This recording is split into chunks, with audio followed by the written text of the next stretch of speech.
Hey, good morning. Hey, how are you? You must be Andy. Yeah, nice to meet you. Nice to meet you. So this is the Shelby, huh? This is it. You weren't kidding. You really have a 65 GT350. I thought you were kind of full of it on the phone. This is it. We've had it for a long time. Yeah, so what's the story? Well, my dad bought it in 1968, and he drove it for a number of years, and then my two older brothers got their license and started to drive it, and I think he just thought it was unsafe for them to drive this car, so he parked it in his garage, and we didn't drive it for probably another 15 years. And so I never got to drive it because I didn't have my license at that point. Right. And I always wanted to drive this car. And so after my dad passed away, I got the car, and it didn't run, so I had to have the engine rebuilt. So the guy that rebuilt the engine knows a lot about these cars, or said he does, and he said I should have it restored from the ground up. It would be about $100,000. Okay. And I'm trying to figure out whether that's a good investment or not. Yeah, and what do you think the issues are with the car? Where's the $100,000 going to go? Well, my understanding of it is, fixing all these cosmetic problems. You can see down here the rust and nicked paint, and there's just it's a little bit worn on the inside. It doesn't look like a show car. Right, right. And mechanically, how is it? Is it, as far as you know, is it okay mechanically? I don't know. I love driving it. I mean, yeah. It's from what I can tell, it runs. It's a great driver. And how many miles are on it? 24,000. Okay. Well, certainly low mileage. So your dad must have taken good care of it or appreciated the car. Oh, yeah. Actually, for probably 30 years, it just sat. Okay. Okay. Well, let's take a walk around it, and maybe we can discover some stuff together and see what you have. Okay. Oh, look under the hood. It's a good place to start.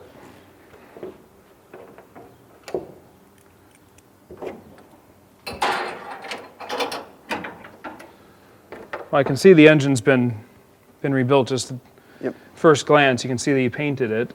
So the rest of there's a lot of patina in here, except the engine's shiny, but time will correct that. It will dull itself out if you leave it alone. Few things. So your dad, did he chrome plate some of this stuff? He must have, for the car shows and stuff, he must have tried to dress her up a little bit. Yeah. Yeah, because this would originally have been black, but that's kind of a period thing. It's kind of neat. See, it has the original Shelby serial number tag. That's important. And really, it doesn't look... That's an original sticker, and the original components are here. Original sticker on the air cleaner, and I assume it's the original motor. Yes. Okay. I see it as the original radiator, and what appears to be original carburetor and intake manifold. Because a lot of these parts are specific to GT350, and the value comes from these extra Shelby parts. So if these get replaced over the years, that really hurts the value. But I can see that everything's here, and it looks like it's been well maintained. Some of the items that we really look for, like the original fan and the original air cleaner, which this one has, all really important stuff. It looks like it even has the original exhaust headers, which you almost never see. So I'm impressed by the originality, and I'm glad the guy that worked on it didn't decide to sell you any different air cleaner or different valve covers or anything. The serial number of the car, obviously, it's number 277, so that's an early car. They made 521 cars, so that's what's considered an early car by Shelby experts, and which is neat because it comes with this is an all fiberglass porthole hood, they call it. It's a very rare hood. It's very rare to see an original porthole hood as well. So from a value perspective, having an early car like this with the nice porthole hood, and the battery is relocated to the trunk on these early cars. So the value is better with what they call a battery in the trunk car. So that's another neat thing to see. So so far, I like it. Let's take a peek inside and maybe grab the key, and we'll take a look in the trunk too.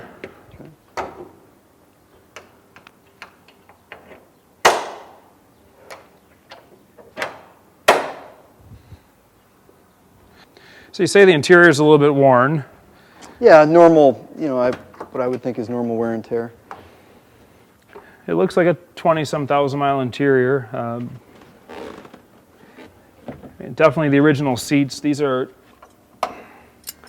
the original Shelby seat belts, which is another item that's usually gone. See, they have the original tags on. They were made by Ray Brown for Shelby.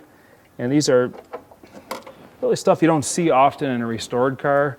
The original steering wheel and the original center cap. Very, very valuable items. I know you said the carpet was faded, but it looks like original carpet, and that's another thing that's kind of unusual to see. Take a look in the back. See, you have the spare tire back here.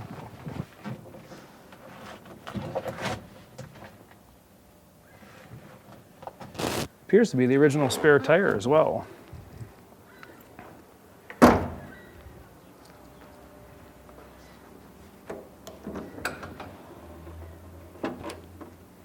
I see your dad was doing some chroming back here too. It's good to chrome the battery hold down. A lot of people like that.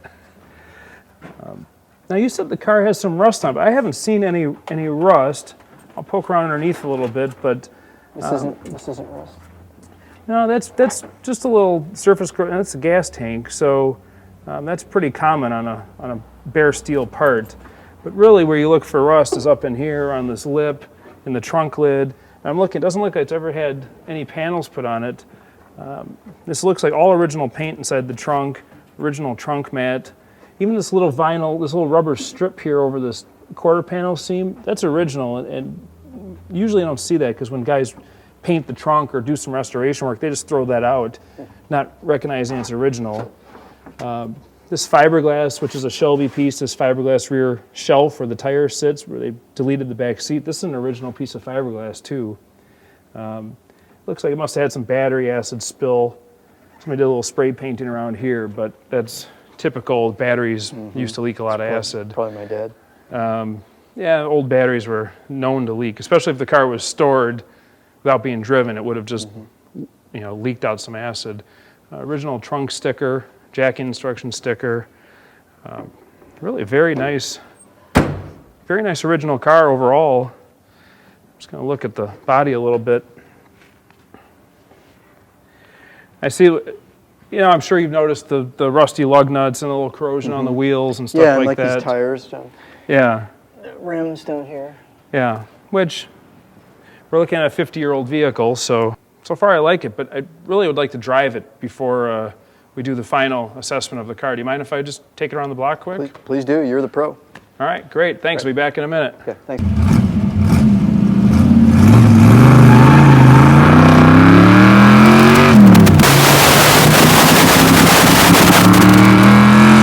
I've driven a lot of these cars. I've thousands and thousands of miles in 65 GT350s, and they're one of my favorite cars of all time. And so far, this one sounds right, feels right. We'll see what it does.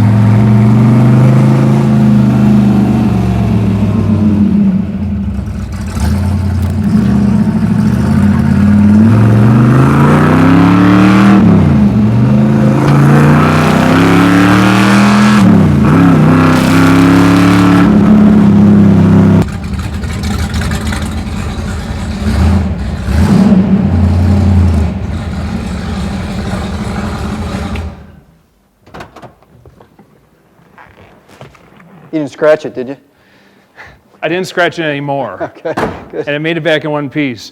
What a do you cool think? car. It's really a lot of fun. You're right. It's fun to drive, isn't it? It's a little loud. No, it's perfect. It's just the way it should be. It's just the way it should be. So let me ask you, what do you think the car is worth as it sits? Well, I don't know. I know muscle cars, collectible muscle cars have been doing pretty well lately. I also, have been told this needs a lot of work. So maybe it's $100,000 as it sits. Okay. And if you spent the $100,000 the fellow told you need to spend to restore it, what do you think it'd be worth if it was perfect? I don't know, maybe $250,000. Okay. Well, your numbers would be great if it were a 66 GT350, but a 1965 GT350 is kind of a different animal these days. Like we talked about before, they made 521 of them. Finding an original one like this car with low mileage and the original engine and all the original parts on it, is almost impossible. They don't exist. You never see them on the open market. You know, in '66 they made over 2,000 cars, but with the 521 65s, they're really kind of the top dog of the Shelby Mustang world. The way it sits, the 65 market has been really strong lately, and they're not public sales, so not many people know what they're really selling for. But the way it sits, I think I could find you a buyer pretty quickly in the $400,000 to $450,000 range. As it sits today? As it sits right there. You're kidding. I kid you not. Now, wow. If you spend $100,000 on it, yeah. It's going to be worth $400,000 to $450,000, and we might lose some buyers. Why the reason being, you don't find original 65 GT350s. The paperwork that you have with your dad buying the car in 1968 for $1,600 with the receipt, the pictures of it at car shows, you know, the window sticker, which I've never seen. I've seen one other one before, so that's unheard of. The originality of the car is what would really entice a collector that really wanted a 65 GT350, because restored cars are relatively common.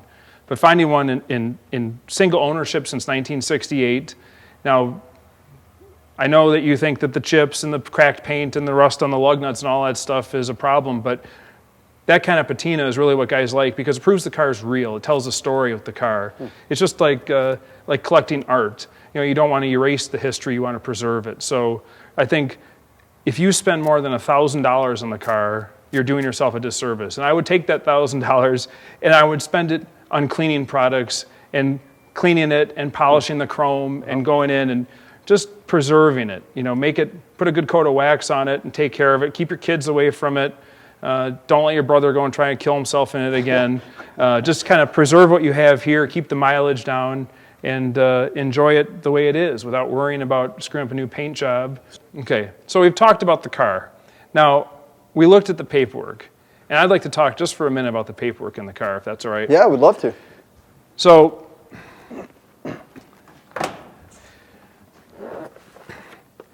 some of the items in here impressed me greatly. This GT350 in Cobra, this is a press kit that Shelby came out with, and you have all the original photographs in it. These are all PR photos. This is something that Shelby would send around to the magazines and to dealerships trying to sell them GT350s and Cobras. What do you think something like this should be worth? I don't know, a couple $100. That's probably $5,000. No kidding. No kidding. Wow. Then you have a Cobra Caravan press kit, which was a similar thing sent around by Shelby to dealerships, and it's complete. But what's shoved inside of it is this original Blue Dot tire brochure that your dad saved, which would have come with the 65 GT350 when it was new. He also has in here a 65 GT350 advertisement that the dealerships would hand out with the car. This one's stamped on the back from Tasca Ford, which is a very famous Shelby dealership. So this Cobra Caravan press kit could be worth $10,000 if it's perfect. This one has a little weathering on it, but it's probably still worth $5,000. $5,000 for that? Yes. Wow. But that's just for the press kit. This Blue Dot tire thing, it's probably $2,000. This original ad from the showroom flyer from Tasca Ford, probably another $2,000. Wow. And we're just scratching the surface. If you really go through all this stuff that your dad saved, there are some priceless items in here. It looks like he saved every magazine that ever had a GT350 road test. This original tag they used to hang on the cigarette lighter on the heater controls in the car in the showroom. This is what my brothers said. This is probably why I didn't let my brothers drive it. Yeah. What is a Gymkhana's? Well, that's what they now call an autocross, because people couldn't pronounce Gymkhana. So now they call them autocrosses. But all of these original tags that came with the car, all this paperwork, the pictures you have at car shows, this is all incredible paperwork. So this is all stuff I would put somewhere safe, perhaps in a safe. Okay. Keep it away from kids and your ice cream runs and all that stuff. All right. But I just wanted to let you know that you have items here. This stuff sat in the trunk for that entire time. I wouldn't leave it in the trunk anymore. Wow. So not only do you have a car that's worth a lot more than you thought, you have some paperwork that should not be in any recycling bins ever. Wow. So you don't have any bad news for me today? I don't have any bad news for you. Is that disappointing? No, I'll have to come see you again. Okay, thanks for bringing it in. Yeah, you betcha. Thank you, Kyle. But it's